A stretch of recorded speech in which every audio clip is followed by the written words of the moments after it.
So hello and good morning. Hope you all had a wonderful weekend. Going to continue where I left off in the story. I left off basically fighting for my life on a Saturday evening, one May 16th slash 17th of 2020.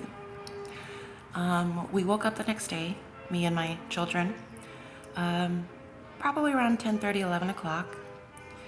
I had full intention on waking up earlier so that I can go to church, which was still online at the time. We were heavily on lockdown, just as a reminder. So yeah, I completely missed church. I ended up texting my mom right away as soon as we got up, told her we had a bad night, had a long night, super tired, but assured her that I was going to make our leadership meeting, which was I think at 1 o'clock that day, again via Zoom. So yeah, meeting time came around, fed the kids, tried to completely forget the night before. Of course, asked them if they were okay. They said they were okay. They weren't. So yeah, 1 o'clock came. I was sitting in my kitchen, about to join this leadership meeting when I hear this loud bang on my door. And then I heard the last words that I'll ever hear from any of my kids for a very long time. And that was one of my sons saying, "Mom, it's the cops." So, I was a little bit shook, and I opened the door and they asked me my name and I told them. They asked me if I knew so-and-so and I said yes. And I knew exactly why they were there at that point. And my hand is shaking, sorry.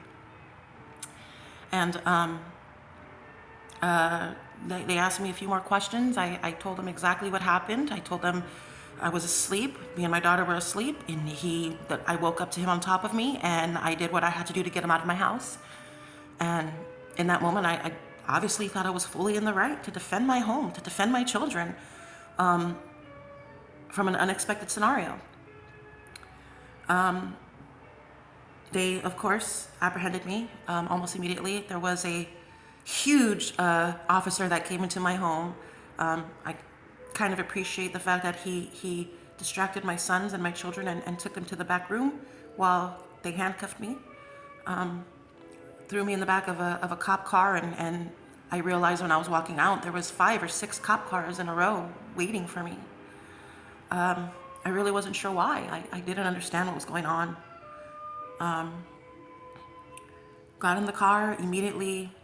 Had them call my mom, call my sister, to have them pick up my kids. And they did. They showed up immediately. It's such a blur. All I remember is I was sitting in the back of the car. I remember it being hot, and then all of a sudden my mom was there. The detective, who was like 4'11", absolutely disrespectful, asking me just the most asinine questions. Apparently what was told to them was that I was the attacker, was that we got into a fight, and all of a sudden I got enraged and I started biting him and I started beating him and this and that, and I was just lie after lie, and I really just couldn't believe what was going on. I couldn't believe, like, okay, well, that's not true, and that's not true, and then the detectives, well, look at you, look at how you are though, but look at the size that you are, and he's just so skinny, and like, okay, he is skinny, but he's like 4 feet taller than me and 1,000 times stronger than me. I don't give a shit how skinny somebody is. They can overpower you if they look like a goddamn daddy long legs. Sorry, but not sorry. So anyway, I started to get upset. I didn't really show it. I was still confused. So I know for a fact I was very calm with them, which is probably not what they were expecting, to be honest, which is probably why there were so many of them. But yeah, so I'll never forget the detective, before he closed the door, he said, "Well, if everything you're saying is true, then you should have called us first." Slam. And then I was off to jail. I got to the jail I didn't live too far from downtown at the time, so it didn't take longer than 3 minutes, 4 minutes. The two officers that transported me to jail were talking about what they were going to have for lunch. I believe they decided on Chipotle or Wawa Grill. That I do remember. I got to the jail. Two female officers took me in after I was booked. They said, "Don't worry about it, girl. Don't worry about it. You'll be out soon." I told them the story. I told them exactly what happened, and they're like, "Yeah, we hear that a lot right now. Like the pandemic is making people go crazy, blah blah blah." And that's all I kept telling me. "Don't worry, girl. You'll be out soon. I promise. You'll be out soon. You don't have to worry about nothing, blah blah blah."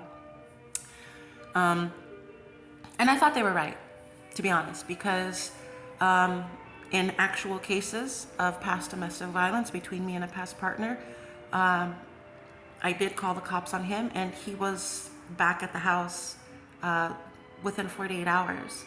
And I had physical marks on my face. Not only did he hit me, but he scratched me, and I was like, well, that's probably the only reason why I called the cops. It's just not. When you grow up in a situation like that, it's just not in your best favor to call the police or to call any type of law enforcement or to call any attention to a situation like that. And any man or woman who's been involved in that situation will tell you the same. Not that it makes it right, just in those moments, it makes it the most logical thing to do, especially for the safety of your kids. So it wasn't very often that I called the cops in any situation that I was in domestically.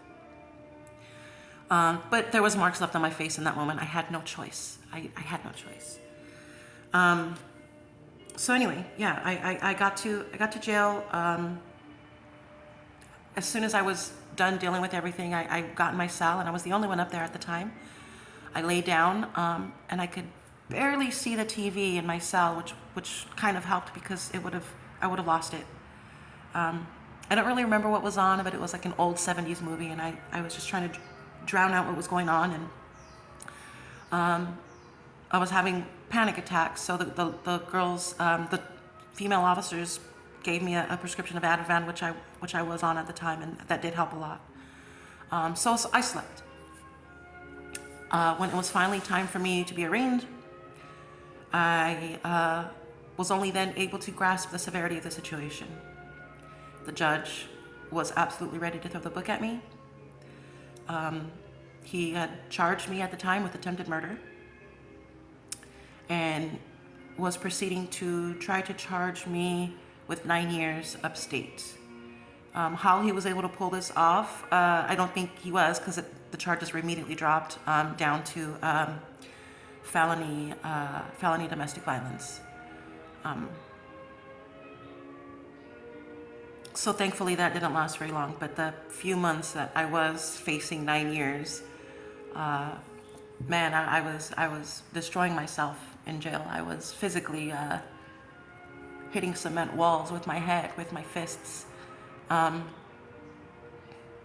was ready to go. I was ready to give up, and the only thing that stopped me is knowing that I didn't do anything wrong but defend my home.